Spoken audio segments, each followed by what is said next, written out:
BRS party సభ్యత్వానికి కవిత రాజీనామా చేస్తారని రాజకీయ వర్గాలు భావిస్తున్నాయి. పార్టీకి ఎమ్మెల్సీ పదవికి రాజీనామా చేసే ఆలోచనలో ఉన్నట్టు సమాచారం.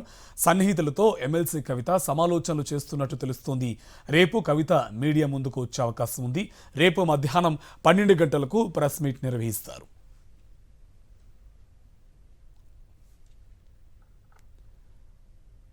బీఆర్ఎస్ రజతోత్సవ వేళ కేసీఆర్కు రాసిన లేఖతో అసంతృప్తిని బయటపెట్టిన కవిత అప్పటి నుంచి పార్టీని ఇబ్బంది పెట్టేలా వ్యవహరిస్తున్నారని ఆ పార్టీ వర్గాలు భావించాయి.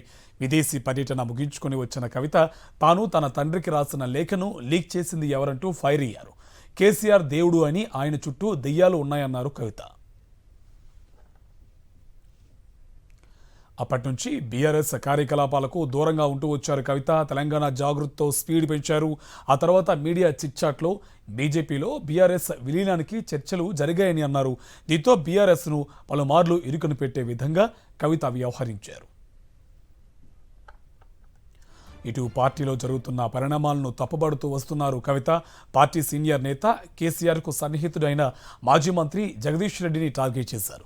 తాజాగా మరోసారి విదేశీ పర్యటన ముగించుకుని వచ్చి కవిత తన కామెంట్స్తో బీఆర్ఎస్లో కలకలం సృష్టించారు. మాజీ మంత్రి హరీష్ రావు, సంతోష్ రావులే అవినీతి పరులంటూ బాంబు పేల్చారు. పార్టీలోకి కీలక నేతలపైనే కవిత ఇలాంటి కామెంట్స్ చేయడంతో చర్యలు చేపట్టారు అధినేత కేసీఆర్. కవితపై సస్పెన్షన్ వేటు వేశారు. ఎమ్మెల్సీ కవితను పార్టీ నుంచి సస్పెండ్ చేస్తూ బీఆర్ఎస్ నిర్ణయం తీసుకోవడంతో రాష్ట్ర వ్యాప్తంగా ఉన్న పార్టీ ఆఫీసుల్లో ఉన్న ఆమె ఫ్లెక్సీలను తొలగిస్తున్నారు. మరోవైపు పలు చోట్ల కల్వకుంట్ల కవిత ఫ్లెక్సీలను శ్రేణులు దహనం చేస్తున్నాయి. హరీష్ రావు, సంతోష్ రావులను అవినీతి అనుకొండలు అని కవిత కామెంట్స్ చేసిన తర్వాత పార్టీ శ్రేణులు ఆగ్రహం వ్యక్తం చేస్తూ రకరకాలుగా నిరసన వ్యక్తం చేస్తున్నారు. హుస్నాబాద్ మల్లిచెట్టు చౌరస్తాలో బీఆర్ఎస్ శ్రేణులు ఆందోళనకు దిగాయి.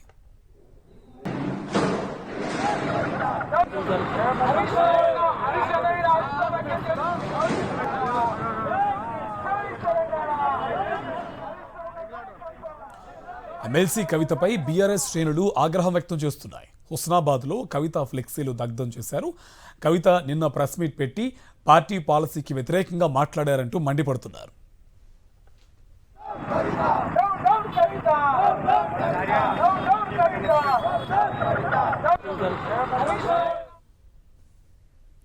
ఇక కవితపై సస్పెన్షన్ వేటు వేసి కేసీఆర్ సరైన నిర్ణయం తీసుకున్నారని తెలిపారు మాజీ మంత్రి సత్యవతి రాథోడ్.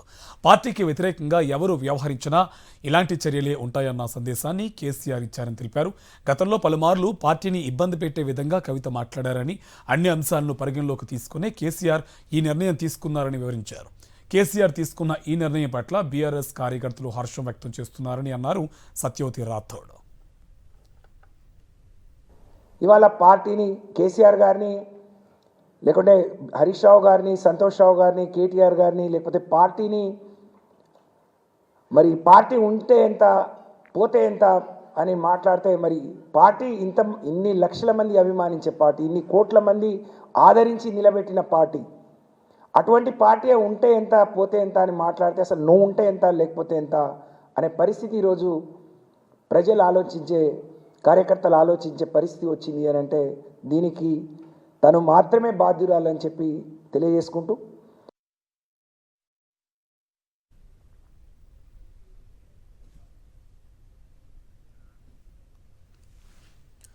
కవిత సస్పెన్షన్పై మాజీ ఎమ్మెల్యే చిరుమర్తి లింగయ్య స్పందించారు. బీజేపీ, కాంగ్రెస్ ఎజెండాను కవిత అమలు చేస్తున్నారని అన్నారు. కవిత వెనక ఎవరున్నారో అర్థమవుతుందని చెప్పారు. కేసీఆర్కు రక్త సంబంధికులైన, పార్టీ నాయకులైనా ఒక్కటేనని అన్నారు. కవిత సస్పెన్షన్తో పార్టీకి ఎలాంటి నష్టం లేదని చిరుమర్తి లింగయ్య స్పష్టం చేశారు. బీఆర్ఎస్ పార్టీ అధినేత పార్టీని కాపాడుకోవాలి, మళ్ళీ అధికారం రావాలి, పేద ప్రజలకు అండగా ఉండాలి, రైతులకు అండగా ఉండాలని చెప్పి ఈరోజు ఒకవైపు కేటీఆర్ గారు, ఒకవైపు హరీష్ రావు గారు మరి జోడెడ్లాగా పనిచేసి ఈరోజు ప్రభుత్వాన్ని చెంపల మీద చెంపలు వాయించి ఈరోజు సమాధానం చెప్పలేని పరిస్థితి ప్రభుత్వాన్ని నిలబెడుతుంటే, మరొక వైపు మీరు ఇంటి సభ్యురాలు కూడా ఈ రకంగా మాట్లాడంటే మీరు కాంగ్రెస్ పార్టీ చేతులు అనుమానాలు అనేక రకాలు ఉన్నాయి. మీరు మాటలో స్పష్టంగా కనబడుతుంది కాబట్టి ఈ రకమైన పద్ధతి మంచిది అని చెప్పి కొద్ది రోజులు ఆలోచించినా కూడా మీరు ఇంకా మితిమీరి మాట్లాడుతుంటే పార్టీ రకమైన చర్యలు తీసుకోవడం, పార్టీకి ఎలాంటి నష్టం ఉండదు. ప్రజలు కానీ ఇలా కాంగ్రెస్ పార్టీ నాయకులు, కార్యకర్తలు కాంగ్రెస్ పార్టీ ఓటేషన్ లేకుండా మళ్ళీ కేసీఆర్ ఉండాలి ముఖ్యమంత్రిని కోరుకుంటారంటే ఆ తరంలో మీరు ఏమైనా మాట్లాడుతున్నారంటే ఎవరి ప్రోత్సాహంతో మీరు మాట్లాడుతున్నారు స్పష్టంగా కనబడుతున్నారు. బీఆర్ఎస్ నేతలపై పలు సందర్భాల్లో ఎమ్మెల్సీ కవిత అనేక ఆరోపణలు చేశారు. కేసీఆర్ దేవుడే కానీ ఆయన చుట్టూ దెయ్యాలున్నాయన్నారు. తనపై అనుచిత వ్యాఖ్యలు చేయడం వెనుక బీఆర్ఎస్లోని పెద్ద నేత హస్తం ఉందని ఆరోపించారు. మరోసారి నల్గొండ జిల్లాలో ఓ లిల్లీపుట్ నాయకుడు బీఆర్ఎస్ను నాశనం చేశాడని కవిత తీవ్రస్థాయిలో విమర్శలు చేశారు. ఇక హరీష్ రావు, సంతోష్ రావులు వంటి అవినీతి అనుకొండలే బీఆర్ఎస్ను డిస్టర్బ్ చేశాయని అన్నారు. ఆమె ఇప్పుడు ఏమన్నారో ఓసారి చూద్దాం. కేసీఆర్ గారు దేవుడు, కేసీఆర్ గారు దేవుడు, కానీ కేసీఆర్ గారి చుట్టూ కొన్ని దయ్యాలు ఉన్నాయి. వాళ్ళ వల్ల చాలా నష్టం జరుగుతున్నది. పార్టీలో ఉండేటటువంటి నాకు, నేను కేసీఆర్ గారి కూతుర్ని, అంతరంగికంగా నేను రాసినటువంటి లేఖనే బయటికి వచ్చిందంటే మరి ఇతర సామాన్యుల సంగతి, ఇతరుల పరిస్థితి ఏంటి పార్టీలో అనేది ఇవాళ చర్చ జరగాల్సినటువంటి అవసరం ఉన్నది. నేను ఇవాళ ఒక ప్రకటన చేస్తా ఉన్నాను. కేసీఆర్ గారికి రెండు కళ్ళలాగా ఒక కన్ను బీఆర్ఎస్ అయితే ఇంకో కన్ను జాగృతి అయి నిలబడుతుందని చెప్పి ఈ సందర్భంగా మేము తెలియజేస్తా ఉన్నాం. కేసీఆర్ గారి మీద ఈగ వాలితే కూడా ఊరుకోము. అనుచితమైనటువంటి వ్యాఖ్యలు ఒక ఇంటి ఆడబిడ్డగా నా మీద చేస్తే యావత్ తెలంగాణ బాధపడి అనేక మంది ఎక్కడికక్కడ డైరెక్ట్గా రియాక్ట్ అయినారు. మరి ఏమైందో ఏమో నాకు తెలియదు, కానీ బీఆర్ఎస్ పార్టీలో ఉన్న అన్నదమ్ములకు వాళ్ళు మాత్రం ఎవరు రియాక్ట్ కాలేదు.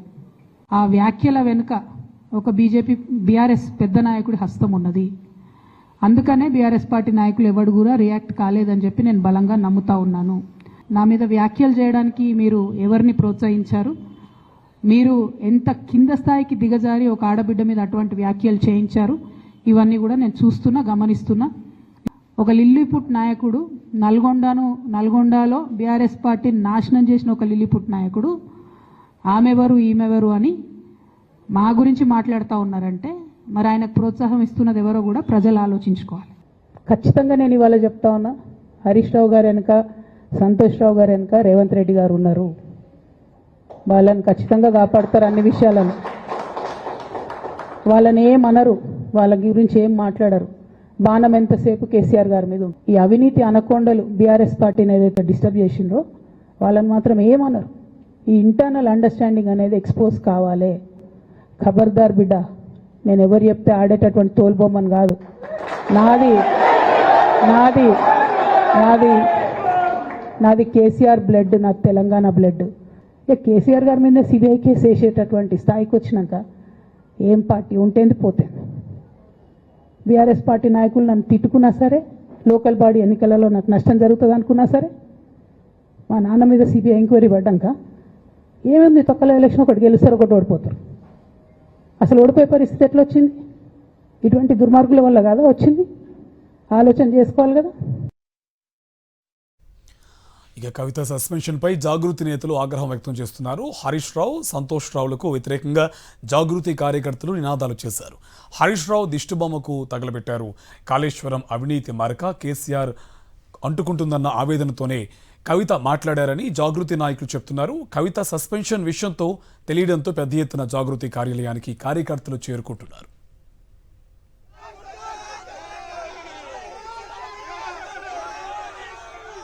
కవిత మాట్లాడిన దాంట్లో తప్పేముందని ప్రశ్నించారు జాగృతి కార్యకర్తలు. కేసీఆర్కు అవినీతి మరకలు అంటుతున్నాయన్న ఆవేదనతోనే కవిత మాట్లాడారని అంటున్నారు. తెలంగాణ నినాదాన్ని ఖండాంతరాలకు తీసుకువెళ్లిన ఘనత కేసీఆర్కి, అలాగే కవితకే దక్కుతుందని చెప్తున్నారు జాగృతి కార్యకర్తలు.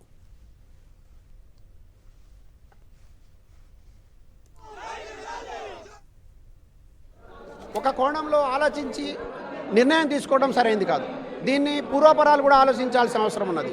ఇక్కడ ఆమె వ్యక్తిగతంగా ఒకరిద్దరు పేర్లు తీసుకున్నప్పుడు ఆ ఒకరిద్దరికి సంబంధించినటువంటి గతంలో వాళ్ళు ఎటువంటి వ్యవహారిక శైలి ఉండింది, నాయకులు ఏ రకంగా ఇబ్బంది పడ్డారు, ఉద్యమకారులు ఏ రకంగా ఇబ్బంది పడినారు, పార్టీ ఎట్లా నష్టపోయింది, ఓటమికి కారణాలు ఎవరైనారు, ఇటువంటి అన్ని అంశాలు తీసుకొని ఇవాళ కాళేశ్వరం సంబంధించినటువంటి ఒక గొప్పగా కలగన్నటువంటి కేసీఆర్ కలగనడమే కాదు, ఈ తెలంగాణ ప్రజలందరూ కనగలిగినటువంటి ఒక ప్రాజెక్టు సంబంధించిన అంశం, దాని మీద అవినీతి జరిగిందనే మరక కేసీఆర్ గారి మీద పడుతున్నప్పుడు అసలు కారకులు ఎవరో తేల్చి కనపడుతున్న సందర్భ లోపల కూడా వాళ్ళ మీద చర్యలు తీసుకొని లేదంటే వాళ్ళకి ఆ విధంగా మాట్లాడినప్పుడు అప్పుడు సీఎంగా కేసీఆరే ఉన్నారు, మరి డైరెక్ట్గా అవన్నీ కామెంట్స్ కేసీఆర్కి వస్తాయి అనేటువంటిది ఉంటుంది. మనం అర్థం చేసుకోవాల్సిన ఆమె పదే పదే చెప్తా ఉన్నారు, తప్పుదోవ పట్టిస్తూ ఉన్నారు కేసీఆర్ గారిని. చాలా విషయాలు ప్రజలకు సంబంధించిన విషయాలు ఆయన చేరకుండా చేసేటటువంటి కొంతమంది కుట్రదారులు ఉన్నారని మొదటి నుంచి ఆవేదన చెందుతా ఉన్నారు. ఇంకా మా అధినాయకురాలు ఎటువంటి మాకు ఆదేశాలు ఇవ్వలేదు, ఆమె ఏ నిర్ణయం తీసుకుంటారో కూడా తెలియదు. కానీ ఒకటి మాత్రం నిజం, తెలంగాణ ప్రజల ఆకాంక్ష, మెజారిటీ ప్రజల ఆకాంక్షలకు అనుగుణంగా నిర్ణయం ఉంటుంది. తెలంగాణ ప్రజలు ఏం కోరుకుంటే అది చేయడానికి సిద్ధంగా ఉంటుంది. ఎందుకంటే మొత్తం ఉద్యమ జీవితం గడిపినటువంటి కవితక్క రేపు కూడా భవిష్యత్తులో కూడా బలమైనటువంటి ప్రజా నిర్మాణంతో, బలమైనటువంటి ప్రజా ఉద్యమాలతోని ఎవరైతే తాత్కాలిక ఆనందం పొందుతున్నారో చర్యలు తీసుకున్నామని వాళ్ళ ఆశలను భంగం కలిగిస్తూ ప్రజలకు మేలు జరిగేటటువంటి నిర్ణయం ఉంటుందని ఉండాలి.